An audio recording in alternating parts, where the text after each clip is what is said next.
first steps? Okay, so let's say you want to get into this whole, I think flipping is kind of just a word. It's not really just flipping. It's investing in real estate, right? Yeah, it's investing like investing in anything. Exactly, right. So let's not use the word flipping, just buying properties and selling them when it makes sense to sell them. Yeah. That could be a flip if it makes sense, or you could hold it and get cash flow, right? Yeah. But what's the first step in that? So would you invest in, is it a geographic thing? Like versus do you say, okay, I want to invest in LA or in Florida or how do you start? Like how do you start? Great question. Yeah. Great question. A lot of people will look at markets. Oh, that market's hot. That's where I'm going to invest.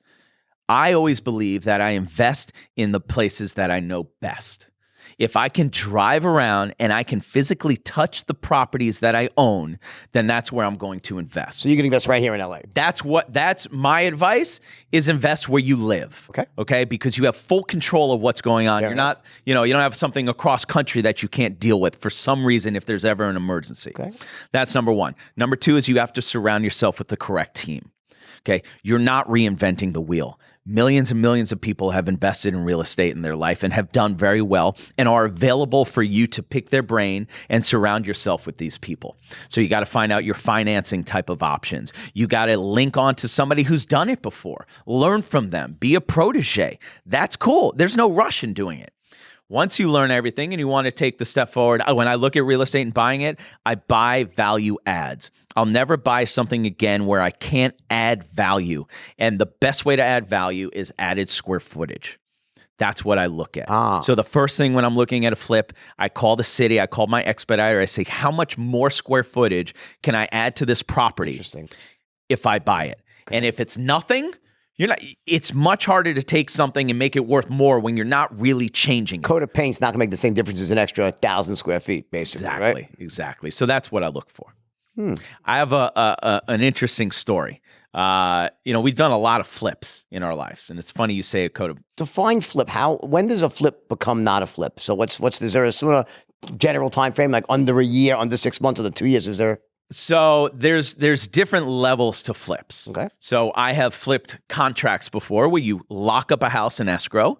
You have the contract in front of you. It's in your name. You got such a great deal that you negotiated that then you take it to the market of people that are looking for something like this, and you flip the contract. It's just paper. So, and then they take over your contract and then they pay you also on the side. So you're making money without even owning it. That is like the holy grail of awesomeness in flipping houses. You never even closed on it, which means you don't have to use capital, your own capital. You're flipping paper. That's the number one way to flip houses. Number two is you buy it and you add value to it and you put it back on the market, but that you have to close on it. You have to obviously have money to redo the house and put it back on the market, and you sell it for more money. That's another way to do it. And then the other way, so let's see, we got the contract way, we got the redoing it way, and then the other thing is actually just buying something so right that when you do close on it, you then just do little stuff to it, like paint or this or that, and then you flip it. Got it. Yeah. So there's a couple different ways. And there are different markets that allow you how to flip, allow you to do different things. Right now, flipping a contract, extremely difficult in this market. Because real estate's not appreciating fast enough, right? Correct. Got it. So, what would you say? So, what in terms of like I think the devil in this whole thing is that leverage can be your best friend, or if you use it incorrectly, it could be a disaster, right? So, do you believe there's a certain amount of leverage that you should not go over? Do you have like any hard and fast rule in your mind, like I want to have at least X amount of equity, or do you want to leverage as much as possible? So there are different players in the game, right? I mean, look, we're all on the speaking circuit. We're all on the motivational circuit. And there's some players that are all leverage, and then there's some players that are not, and they're completely different. For me personally, a lot of people watch my show and they see a heavy hitter come up and say, Josh, 15 million, all cash, quick close. The reality of that, because people say, where do these people get all this cash from? Even the wealthiest people that I deal with. Line of credit. Right.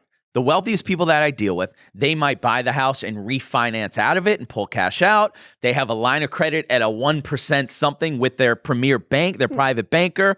So it's Based not on really bonds they have locked up or a portfolio, Yeah. right? Yeah, yeah. So even the smartest, You don't wealthiest sit people, around with 15 million in the bank, right? right? It doesn't make sense. I believe in leveraging yourself.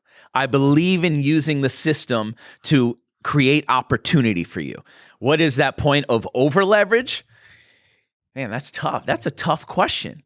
I don't have an answer to that. Okay. I think it's just actually knowing how much you can actually hold. Okay. So for What instance, I like to know what you think of that question. well, I guess it would depend on what I would look at. Say, okay, I always look at the downside. If things really go to shit, can I somehow carry this loan through other resources? If I have alternative cash flow that I can offset the deficit, I'm fine. But I would probably be very careful about is putting myself in a position that if tenants stopped paying or I was forced to hold the property longer than I really wanted to, that I had another source of cash flow that could allow me to service the debt. As long as I had that, I wouldn't worry. Right. I might worry if I had no other way to service the debt because then you're holding yourself victim to the whims of the market. Right. Who knows when the next time credit's going to tighten or... So you look at the worst case scenario when you invest. I always look at the downside Yeah. and the upside. I want to make sure I don't get it, especially as I get older, because I know, I've been up and down, right? I don't want to have another knockout punch, so to speak, right? So before I would invest in something, I'd say, what's the worst that could happen? I want to make sure I could, and it might be if it's a loss, fair enough. It's a loss and you walk away and that's that, right? But I would certainly analyze what's the worst that could happen for sure. It's a good way to do it. And you? Good way to do it. I believe that's a great way to do it. I mean, look, when I invest in any startup companies, a lot of people, it's funny, they watch our show and they think I'm like one of the guys or ladies on Shark Tank. I get pitched all day, every day by people on the street that come up to me, emails. I mean, we get inundated with emails of people with ideas. Also because I represent about half of the sharks on Shark Tank. And so they're, what do you think of this or that? And it's funny because whenever I do invest in anything, I always kiss that money goodbye. If I see it again, There you plus go, some, right. There you go. it's amazing. There you go. But don't invest what you can't afford to lose. That's it. That's it. That's the philosophy. And I also say invest with what you use. And my parents taught me that. They say, if you use a certain toothpaste that you love and it's a public company, maybe you invest in the toothpaste. Right. So you invest in things you use and know. Right. What do you think about your relationship with social media and how you've used it to grow your business? What do you think the future of it is? It's a broad question, I know, but just give me a sense of how you've used social media and the kind of some really things you've done right, some things you've done wrong, maybe. Yeah. Social media is completely taken over this world. I am not a very technologically savvy guy. Nor am I. Okay, I'm a sales guy like you, old school handshake. If it was up to me, that's just what it would be. Yeah. However, you have to embrace social media, but you have to use it in a very smart way, and you have to be so careful because if you did something back in the day, that's it. You did something and it's done and you move on. If you do something on social media, it's there forever. It's a tattoo of your brand for the rest of your life. So I always say you are a walking billboard for your business. And I'm very careful as far as branding what we put out there. First thing I do when somebody emails me and says, I want to be part of the Altman Brothers. I want to sell the best real estate in the world. First thing I do in any interview, in any business, that person's going to look on your social media and they're going to Google you. And if you're there doing keg stands, on spring break, and that's what they see, that's your brand. Right. You're done. You don't even have a chance. You're branded whether you want to be or not these days, right? Now, I'm not saying don't go have fun. Trust Right. me, I have fun with the best of them. Right. But be very smart what you put out there because everything will be there forever, and that's what people look at. So in real estate, they always tell you, don't do a couple things. Number one, don't ever talk politics, right? Because if you talk politics, you're going to Half lose the people. Gone. Half of your clients are gone. But the other thing is you got to embrace social media, but you got to use it like it's your personal website. So, yes, I have the Altman Brothers website, but I also have the Josh Altman on Instagram and Twitter. I also have the Facebook. These are all websites for my business, and that's how I treat them that way.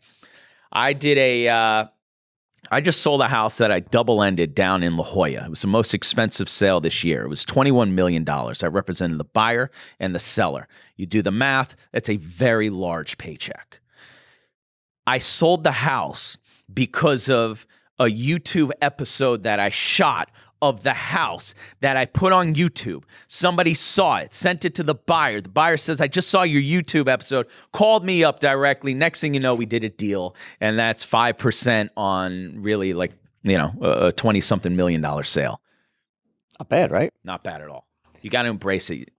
In our business and as an entrepreneur, the more eyeballs, the better.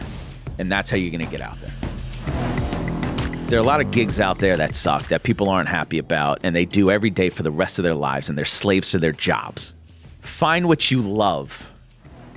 It's not all about money. It's about being happy, because if you're a happy person and you're going to be successful at what you do, because people are going to want to surround themselves with you.